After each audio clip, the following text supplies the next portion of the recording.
오늘 우리에게 주시는 하나님의 말씀은 신명기 3장 18절부터 22절까지 말씀입니다. 그때 내가 너희에게 명령하여 이르기를 너희 하나님 여호와께서 이 땅을 너희에게 주어 기업이 되게 하셨은즉 너희의 군인들은 무장하고 너희의 형제 이스라엘 자손의 선봉이 되어 건너가되 너희에게 가축이 많은 줄 내가 아노니 너희의 처자와 가축은 내가 너희에게 준 성읍에 머무르게 하라. 여호와께서 너희에게 주신 것 같이 너희의 형제에게도 안식을 주시리니 그들도 요단 저쪽에서 너희 하나님 여호와께서 그들에게 주시는 땅을 받아 기업을 삼기에 이르거든 너희는 각기 내가 준 기업으로 돌아갈 것이니라 하고 그때 내가 여호수아에게 명령하여 이르기를 너희 하나님 여호와께서 이 두 왕에게 행하신 모든 일을 내 눈으로 보았거니와 내가 가는 모든 나라에서도 여호와께서 이와 같이 행하시리니 너희는 그들을 두려워하지 말라. 너희 하나님 여호와께서 친히 너희를 위하여 싸우시리라 하였노라. 아멘. 할렐루야. 하나님의 은혜 안에서 날마다 평안하셨습니까? 정말 날마다 평안하셨어요? 한 주간 동안 넘겨주시는 하나님의 은혜를 의지하여 하나님의 방법으로 사셨습니까? 은혜로 살았는데 하나님의 방법으로는 안 사신 거군요. 전쟁에서 가장 중요한 것은 승리입니다. 그래서 사람들은 어떻게 하면 승리할 수 있을까? 방법을 찾습니다. 인생에서 가장 중요한 것을 성공이라고 생각하는 사람들이 많습니다. 그래서 어떻게 하면 성공할 수 있을까? 수단을 찾습니다. 그러니까 인생의 목적을 어디에다 두느냐, 전쟁의 가치가 어디에 있느냐에 따라서 사람들은 그것을 이룰 수 있는 방법과 수단을 찾는 것입니다. 그런데 우리가 인생을 지금까지 살아오면서 경험하게 되는 건 성공한다고 다 행복한 건 아닙니다. 역사 속에서 승리를 거두었던 많은 제국들이 흔적도 없이 사라지는 것을 봅니다. 오히려 이스라엘이나 우리나라처럼 그렇게 수많은 침략을 당하고도 여전히 버티는 나라가 있습니다. 다시 말하면 수없이 많이 패배를 했는데도 여전히 살아있는 거죠. 승리를 한다고 정말 이기는 것일까? 성공한다고 정말 행복한 것일까?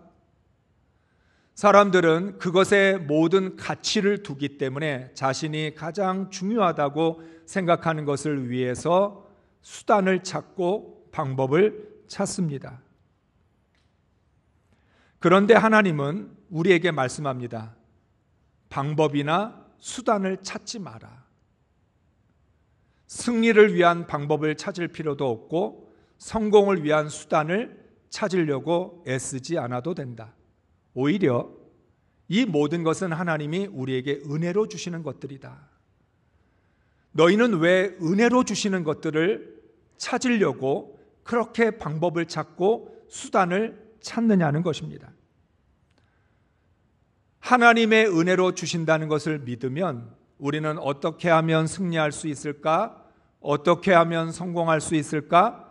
수단과 방법을 찾는 게 아니라 어떻게 하면 하나님 말씀에 순종할 수 있을까? 어떻게 하면 하나님의 뜻대로 살 수 있을까? 하나님에게 집중하게 됩니다. 구원도 하나님이 우리에게 은혜로 넘겨주셨습니다. 값 없이 우리에게 주셨습니다. 우리는 구원을 받기 위해서 아무것도 노력한 것이 없습니다.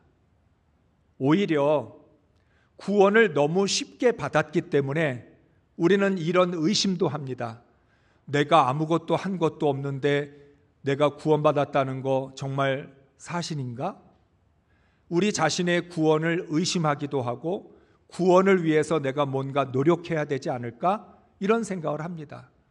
우리는 구원을 위하여 어떤 방법도 찾지 않고 수단도 찾지 않았습니다. 그런데도 구원을 받았습니다. 정말 일방적으로 하나님이 주시는 그 은혜로 구원을 받은 것입니다. 그렇기 때문에 우리는 내가 어떻게 하면 구원받을 수 있을까? 이런 질문을 던지는 게 아니라 어떻게 하면 구원받은 사람답게 살아갈 수 있을까? 하나님이 나에게 구원의 은혜를 넘겨주셨는데 그걸 받은 우리들은 어떻게 하면 구원을 날마다 이루어가며 완성해 갈 수 있을까? 거기에 초점을 맞추어야 합니다. 그런데 많은 사람들은 신앙생활을 하고 있으면서도 착각을 하고 있습니다. 구원이라고 하는 것도 성공이라고 하는 것으로 생각을 합니다. 내가 구원받았으니까 난 성공한 그리스도인이 돼야지. 신앙생활도 경쟁이라고 생각할 때가 많습니다. 내가 잘해서, 예수를 잘 믿어서, 기도를 열심히 해서 어떤 내가 원하는 걸 얻어내야 내가 성공했다라고 하는 생각을 갖고 있는 거죠. 분명히 하나님은 승리의 방법을 찾을 것도 없고 성공을 위한 수단도 찾지 말고 너희들은 그런 것들은 하나님이 은혜로 주시는 것이니까 어떻게 하면 하나님의 말씀에 순종하고 하나님의 뜻대로 살 수 있을까에 집중하라고 말씀하셨는데도 불구하고 우리들은 신앙생활조차도 세상의 방법으로 합니다. 뭘 해야 될까? 어떻게 하면 더 잘할 수 있을까? 신앙생활을 잘하기 위한 수단과 방법을 찾는다는 것이죠. 하나님의 은혜로 하는 것인데 하나님이 주시는 은혜를 믿고 하나님을 신뢰하며 의지하면서 하나님을 따르기만 하면 되는데 하나님을 따르지는 않고 우리는 자꾸만 방법을 찾고 수단을 찾고 있다는 것입니다. 여러분, 목적이 다르면 방법도 달라야 합니다. 우리의 인생은 그리스도인들의 삶은 성공의 인생의 목적을 두지 않았습니다. 승리의 가치를 두지 않았습니다. 우리는 승리나 성공의 마음을 두는 것이 아니라 하나님께 마음을 두었기 때문에 세상 사람들과는 다른 방법으로 다른 원칙으로 살아야 합니다. 그런 점에서 가나안 정복은 이 훈련을 하는 시간입니다. 가나안 정복이라고 하는 것, 이 과정을 통해서 하나님은 이스라엘 백성들이 어떻게 하나님의 말씀에 순종하고 어떻게 하나님의 뜻대로 할 수 있을까? 전쟁의 결과는 하나님께 맡기고 승리를 위한 방법이나 수단을 찾는 게 아니라 우리는 전심으로 하나님을 찾고 하나님을 구하면서 살아가는 것을 훈련하는 시간이었습니다. 이것을 좀 다르게 말씀드리면 이스라엘 백성들은 하나님만이 우리의 하나님 되신다는 것, 하나님이 진정한 나의 주인 되신다라고 하는 노드십과 하나님과의 깊은 관계를 위한 릴레이션십, 이 두 가지를 위한 훈련을 받았던 것입니다. 광야 40년을 한마디로 말하면 로드십과 릴레이션십에 대한 훈련입니다. 왜 이 훈련을 받아야 합니까? 그래야 은혜로 살 수 있으니까. 어떤 상황에서도 로드십만 분명하면 누가 내 삶의 주인이냐? 누가 진정으로 내 인생을 주장하시는 분이냐?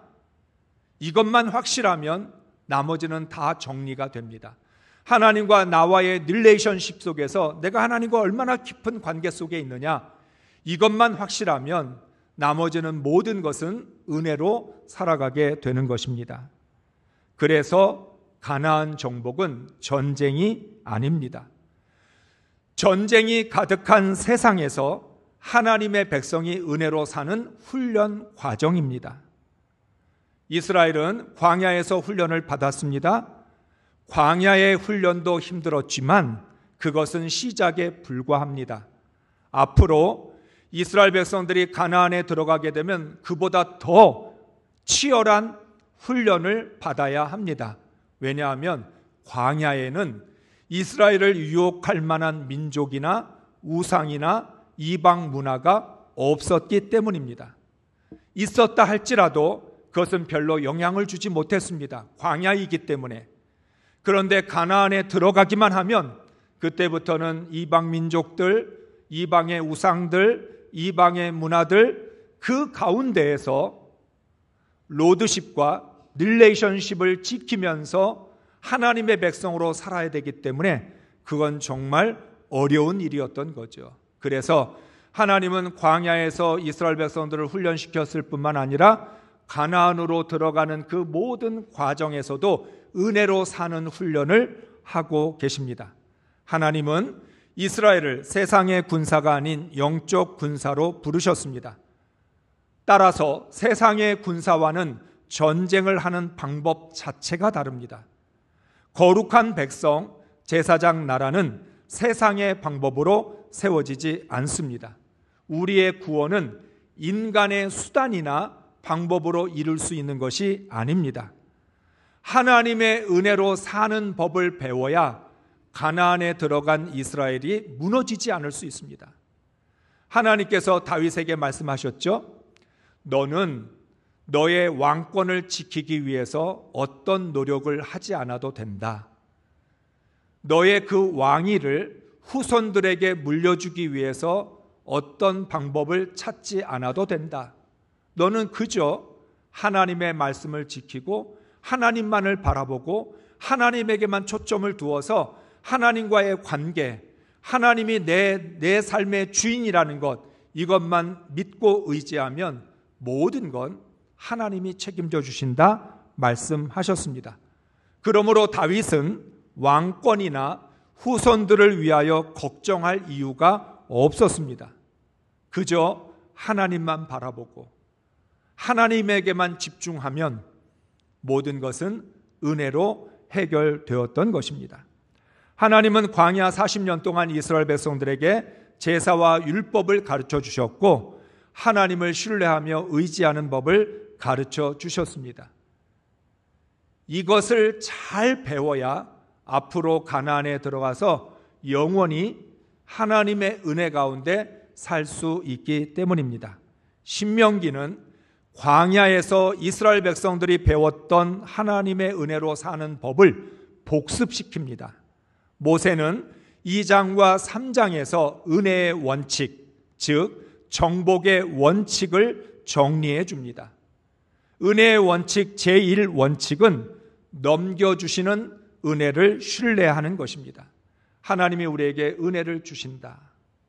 우리는 그 은혜를 받아서 살아간다. 하나님이 은혜를 넘겨주시면 나는 그 하나님의 은혜를 얼마나 잘 유지하고 그 은혜로 살아갈 수 있을까? 거기에 초점을 맞추면 된다는 것입니다. 이미 말씀했던 것처럼 하나님이 주시면 그 땅을 싸워서 차지하면 됩니다. 그러나 하나님이 주지 않으시면 가까이 가지도 말아야 합니다. 쓸데없는 호기심, 괜한 욕심을 버려야 합니다. 좌로나 우로나 치우치지 말고 하나님이 인도하시는 대로 나아가면 됩니다. 넘겨주시는 은혜를 받은 사람들은 은혜 이외에는 관심을 가질 필요가 없습니다. 안타까운 것은 많은 성도들이 나는 하나님의 은혜로 살아. 모든 건 하나님의 은혜야. 그런데 왜 그렇게 세상에 관심이 많은지, 하나님의 은혜만 빼놓고 나머지에만 관심을 두고 있습니다. 그래서 자꾸만 쓸데없는 일에 관심을 가지고 호기심을 갖고 욕심을 버리고 좌우로 기웃기웃 거리면서 살아가고 있다는 거죠. 하나님의 은혜로 사는 사람은 은혜에만 관심을 가지면 됩니다. 넘겨주시는 은혜로 살 거고 나는 하나님의 은혜가 아니면 살 수 없는 사람이기 때문에 은혜만 붙들면 되고 은혜에 집중하면 될 줄로 믿습니다. 아멘을 안 하는 거 보니까 봐요. 얼마나 은혜 말고 다른 거에 관심이 많은지. 은혜의 원칙 제2원칙은 스스로 깊이 삼가야 합니다. 하나님의 은혜로 살아가는 사람들에게 정말 중요한 원칙입니다. 입술로는 은혜로 산다고 하면서 그 입술을 제어하지 못하면 은혜로 사는 것이 아닙니다. 사랑하는 성도 여러분, 우리가 입술로 방금 전에 난 하나님의 은혜로 살아 그렇게 말을 해놓고는 자신의 입술로 그 은혜를 부정하는 말을 합니다. 불평하고 원망하는 말을 합니다. 도대체 무슨 말이 진실인지를 알 수가 없습니다. 은혜로 산다는 말이 진실인지 아니면 부정하고 불평하는 게 진실인지, 정말 은혜로 살기를 원한다면 내 입술을 다스려야 한다는 거죠. 하나님의 인도하심을 받는다고 하면서 아무데나 기웃거리고 꺼리낌 없이 행동을 하면 그건 하나님의 인도하심을 받는 것이 아닙니다. 내가 정말 하나님의 인도하심을 받으면서 살아가기 때문에 모든 일에 주의를 기울이고 조심해야 하는 것이죠. 조금이라도 하나님의 은혜에서 벗어날까 봐 조심합니다. 은혜로 살기 위해서 누가 시키지 않아도, 보는 사람이 없어도 스스로가 삼가면서 살아가는 것입니다. 은혜의 원칙 제3원칙은 하나님의 방법으로 살아야 합니다. 어쩔 수 없이 세상을 살아가는 우리들의 눈에는 오랫동안 검증된 세상의 방법이 더 확실해 보입니다. 왜냐하면 세상의 방법은 오랫동안 검증된 거기 때문에 하나님의 방법은 잘 모르겠고 세상의 방법은 확실해 보이니까 사람들은 자기들 눈에 보이는 세상의 방법이 더 믿을만하다고 생각을 합니다. 이성과 상식이 합리적이라고 여깁니다. 그래서 세상과 사람의 방법에 솔깃하여 그것으로 신앙생활을 하려고 합니다. 신앙생활을 하는 데에도 자꾸만 세상의 방법을 동원합니다. 신앙생활을 하는데도 은혜가 아닌 사람의 생각을 가지고 하려고 합니다. 그러다가 실패를 겪어야 정신을 차립니다. 하나님은 언제나 하나님의 방법으로 역사를 다스렸고 우리 인생을 주관하셨습니다. 하나님은 세상의 방법과 사람의 방법이 개입되는 걸 원치 않으십니다. 그래서 하나님은 우리가 세상의 방법과 사람의 방법을 가지고 막 열심히 애를 쓰면 하나님은 가만히 지켜만 보십니다. 세상의 방법을 내려놓을 때 하나님의 방법이 시작합니다. 사람의 방법, 그것 포기하면 하나님이 일하기 시작하시는 거죠. 그래서 하나님의 말씀을 깨닫는 사람은 분별력을 가집니다. 하나님의 방법과 세상의 방법을 가려낼 수 있는 거죠. 하나님의 말씀을 깨달으면 깨달을수록 이거는 하나님의 방법이고 이거는 하나님의 방법이 아니구나, 나는 하나님의 방법을 붙들어야 되겠다 하는 것을 분별할 수 있다는 거예요. 내 눈에 너무나 좋게 보이는 사람의 방법이 하나님의 뜻이 아니라는 것을 통찰할 수 있습니다. 사랑하는 성도 여러분, 우리가 짧은 인생을 통해서 경험하게 되는 것 중에 하나가 무엇입니까? 분명히 사람의 방법으로 하면 돼요. 100% 돼요. 그래서 이건 정말 된다, 이거는 하나님의 은혜가 없어도 할 수 있다, 100%의 확신을 가지고 그 일을 합니다. 그런데 마지막에서 그 일이 안 됩니다.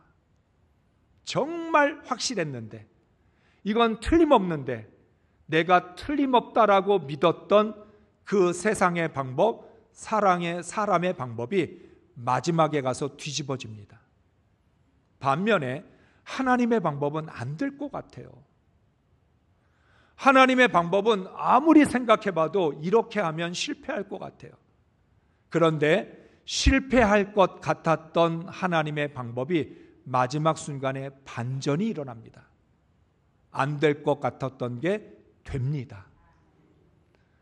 우리가 짧은 인생을 통해서 경험하게 되는 게 바로 그런 거예요.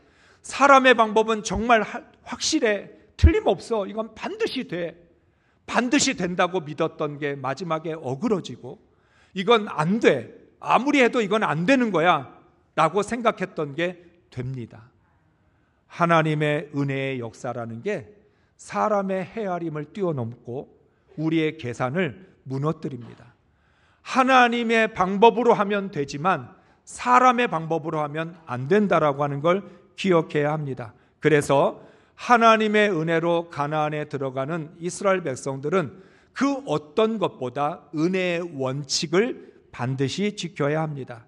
이스라엘은 하나님께서 넘겨주시는 은혜로 말미암아 헤스본 왕 시온과 그의 백성 그 땅을 차지합니다. 이번에는 바산의 차례입니다. 바산 왕 옥이 헤스본 왕이 전멸했다는 소식을 듣고 먼저 선제적으로 군사를 이끌고 에드레이라고 하는 곳에 와서 진을 칩니다. 이제 이스라엘은 또 다른 전쟁을 치루어야 합니다. 하나님은 동일하게 말씀합니다. 새로울 것이 하나도 없습니다. 하나님은 헤스본과 싸울 때 하셨던 말씀을 바산과 싸워야 하는 지금에도 동일하게 말씀하고 계십니다. 3장 2절 3절 말씀을 읽겠습니다. 여호와께서 내게 이르시되 그를 두려워하지 말라. 내가 그와 그의 모든 백성과 그의 땅을 내 손에 넘겼으니 내가 헤스본에 거주하는 아모리 족속의 왕 시온에게 행한 것과 같이 그에게도 행할 것이니라 하시고, 우리 하나님 여호와께서 바산 왕 옥과 그의 모든 백성을 우리 손에 넘기심에 우리가 그들을 쳐서 한 사람도 남기지 아니하였느니라. 아멘.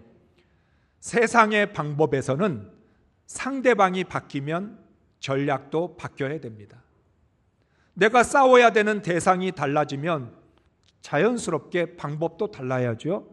그런데 하나님의 방법에 있어서는 헤스본과 싸울 때나 바산과 싸울 때나 방법의 차이가 없습니다.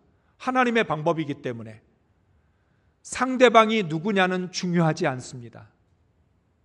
하나님이 함께 하시면 하나님의 은혜로 승리할 수 있기 때문입니다. 세상의 방법에서 말하는 전략과 전력은 중요하지 않습니다. 하나님은 말씀합니다. 너희가 정말 은혜로 살고 싶다면, 하나님의 은혜로 살려면 두려워하지 말아야 된다. 아예 두려움이 없어야 된다는 말이 아닙니다. 두려움이 지속적으로 나를 장악하지 못하게 해야 된다는 말씀입니다.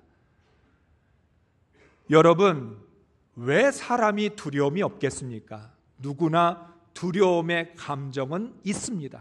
그런데 내 안에 두려움의 감정이 일어날 때, 불안이 몰려올 때, 걱정이 부릴 듯 일어날 때 그 감정을 하나님의 은혜로 다스리는 겁니다. 신앙인들은 하나님과 어떤 약속을 했냐면, 하나님, 두려움이 몰려올 때, 걱정이 생길 때, 그때마다 하나님의 은혜로 이 마음 감정을 다스리겠습니다. 하나님의 약속을 믿고 하나님의 말씀을 의지하여서 그 감정에 끌려가지 않겠습니다. 두렵습니다. 그러나 하나님의 은혜를 바라보겠습니다. 걱정이 되고 불안할 수밖에 없지만 그럼에도 불구하고 나는 약속의 말씀을 붙들겠습니다. 하나님도 내 마음을 지켜주십시오. 감정이 아닌 결단을 가지고 살겠습니다. 나는 그런 순간마다 선택을 할 건데 감정을 따라가는 선택이 아니라 약속의 말씀을 따라가는 의지적인 선택을 하겠습니다라고 그렇게 고백하는 것이 두려워하지 않는다라고 하는 뜻입니다. 또한 두려워하지 않아야 하나님의 은혜가 보입니다. 우리가 두려워하지 않는 이유는 하나님께서 넘겨주셨다는 걸 믿기 때문입니다. 넘겨주시는 하나님의 은혜를 신뢰하면 하나님의 방법에 순종할 수 있습니다. 하나님은 가나안 정복이 진행되는 그 과정 속에 내내 두려워하지 말라고 명령을 합니다. 어쩌면 지겨울 정도로 왜 하나님은 딴 말씀을 주시지, 아니면 우리가 두려워하지 않는 구체적인 방법을 말씀해 주지 왜 맨날 말로만 두려워하지 마라, 두려워하지 마라, 두려워하지 말라고만 하실까? 그런데 두려워하지 말라는 말씀은 선택이 아니라 명령입니다. 오늘도 말씀합니다. 헤스본 왕 시온에게 행하셨던 것처럼 바산 왕 옥에게도 행하실 것이다. 결과는 똑같다. 군사력으로 승리하는 것이 아니라 하나님이 넘겨주시는 은혜로 승리하는 것이기 때문에 너희는 두려워하지 말라고 말씀하고 있습니다. 그 결과 바산을 정복하게 됩니다. 3장 4절 5절 말씀을 읽습니다. 그때 우리는 그의 성읍을 하나도 남김없이 다 점령하였는데 바산 왕국의 옥이 다스린 아르곱 전 지역의 성읍은 60개나 되었습니다. 이 성읍은 모두 높은 성벽과 성문과 빗장으로 방비되어 있었습니다. 그리고 그 밖에 성벽이 없는 마을들도 많았습니다. 아멘. 바산 나라를 점령했는데 60개의 성읍을 차지할 수 있었습니다. 그런데 오늘 말씀에 우리가 주목해야 될 것은 바산의 모든 성읍들은 높은 성읍이었고 성문과 빗장은 견고했습니다. 한마디로 말하면 이스라엘의 군사력 가지고는 이길 수 없다는 뜻입니다.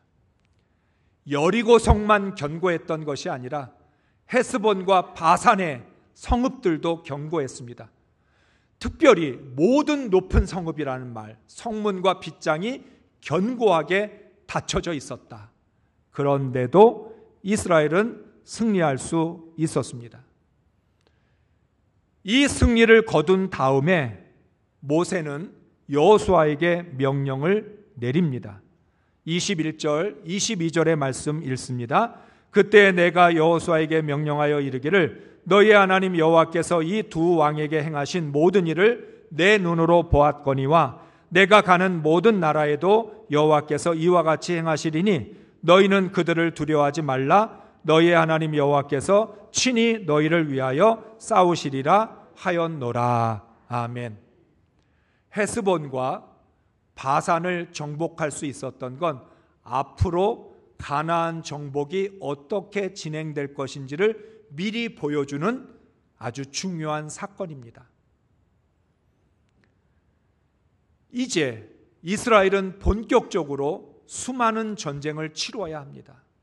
그런데 하나님은 헤스본과 바산과의 싸움의 결과를 통해서 하나님이 넘겨주실 것이고 하나님의 방법으로 하면 반드시 이긴다는 걸 보여주셨습니다.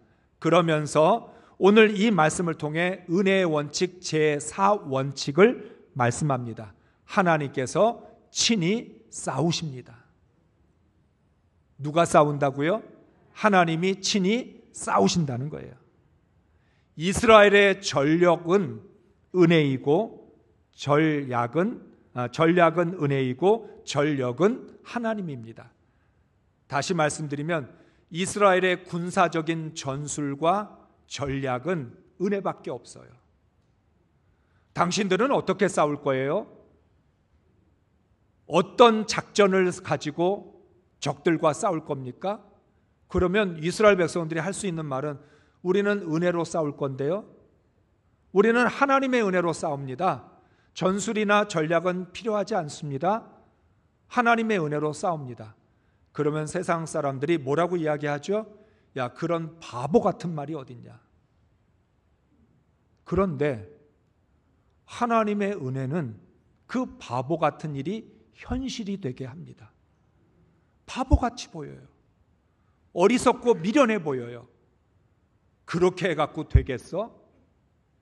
그렇게 하고 어떻게 이겼어? 그런데 이스라엘은 말할 수 있습니다. 헤스본도 은혜로 이겼고 바산도 은혜로 이겼고 그래서 앞으로의 전쟁도 우리는 은혜로 이길 거지 전술이나 전략으로 이기지 않는다. 이스라엘의 군사력은 하나님입니다. 하나님이 이스라엘의 군사력이 되는 이유가 무엇이에요? 은혜의 4원칙. 하나님이 친히 싸워주실 거니까 하나님이 이스라엘의 군사력입니다. 내가 싸우면 내가 군사력을 가져야 돼요. 내가 힘을 가져야 싸울 수 있죠. 그런데 하나님이 싸우시면 나는 힘이 없어도 돼요. 하나님이 힘이 있으면 된다라고 하는 거예요. 사람의 전략과 전력은 큰 의미가 없습니다. 가데스 바네아에서 가나안으로 정탐꾼을 보냈었는데 사실은 보낼 이유가 없었습니다.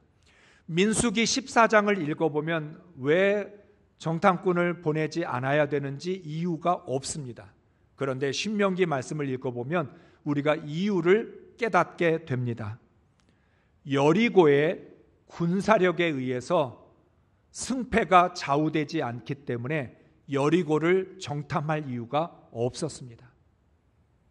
오늘 앞서 말씀을 드렸던 것처럼 세상의 방법으로 어떻게 승리할 수 있을까? 세상의 방법으로 싸우려면 여리고를 정탐해서 상대방을 분석하고 어떤 전술과 전략으로 싸울 수 있을까? 여리고성을 어디를 쳐서 무너뜨릴 수 있을까? 계획을 세워야 되는데 우리가 싸우는 게 아니라 하나님이 싸우실 것이기 때문에 정탐할 이유가 없었던 것입니다. 여리고성 사람들이 거인 족속이면 어떻습니까? 그 성이 견고하고 이스라엘 백성이 메뚜기 같으면 무슨 상관입니까? 이스라엘은 메뚜기처럼 보여도 괜찮습니다. 어차피 이스라엘이 싸우는 게 아니라 하나님이 싸우시기 때문입니다. 세상의 방법과 사람의 방법에 있어서는 자꾸만 내가 중요합니다. 내가 힘이 있어야 되고 내가 능력이 있어야 되고 내가 싸울 수 있는 전술과 전략이 있어야 된다고 생각합니다.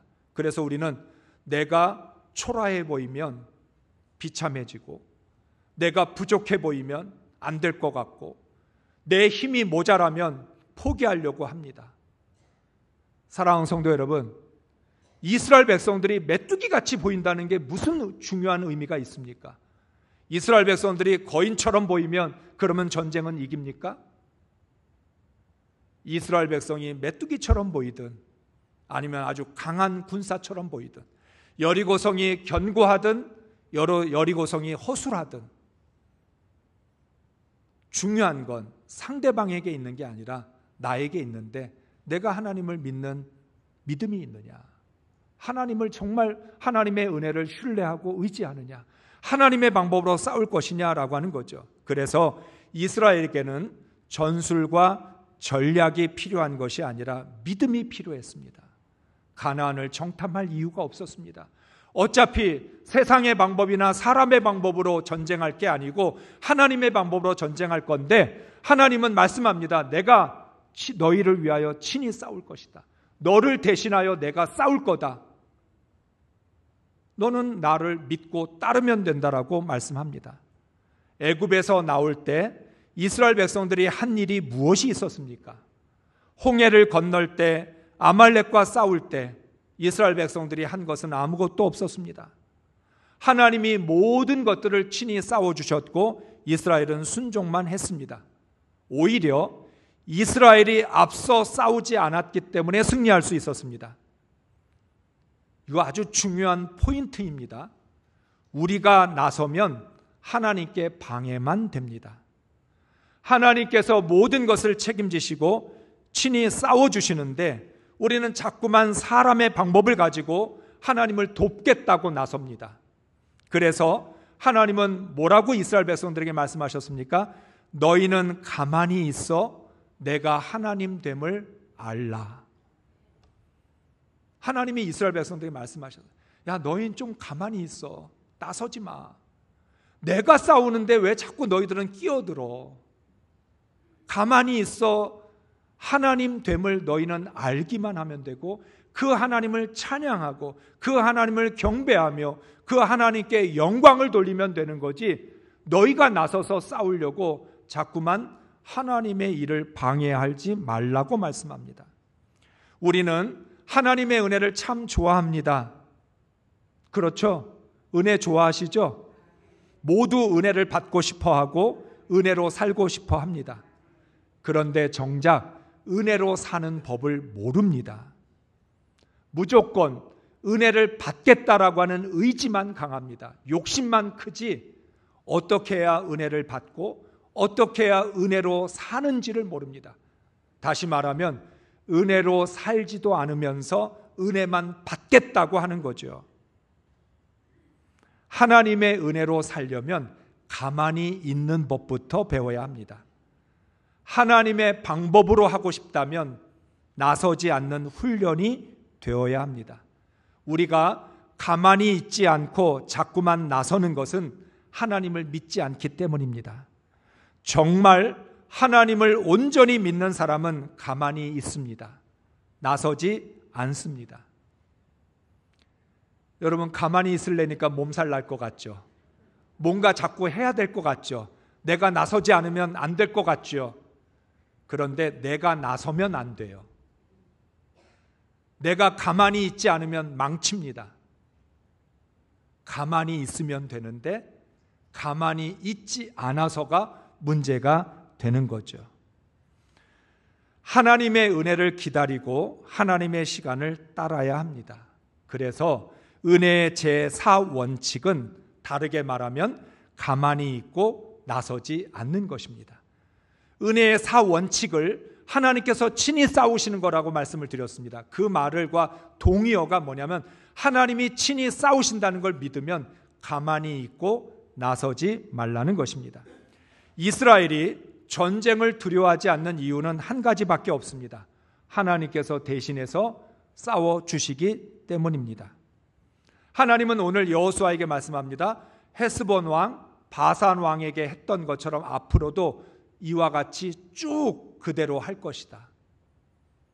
그러니까 너희는 두려워하지 말라고 말씀합니다. 여러분, 한번 여기에서 우리가 상상을 해봅시다. 지금 이스라엘과 이스라엘이 싸워야 하는 적들을 둘이 만나서 얘기합니다. 이스라엘이 먼저 얘기합니다. 우리는 너희들이 너무나 두려워. 너희는 견고하고 군사력을 가지고 있고 너희들은 힘이 세잖아.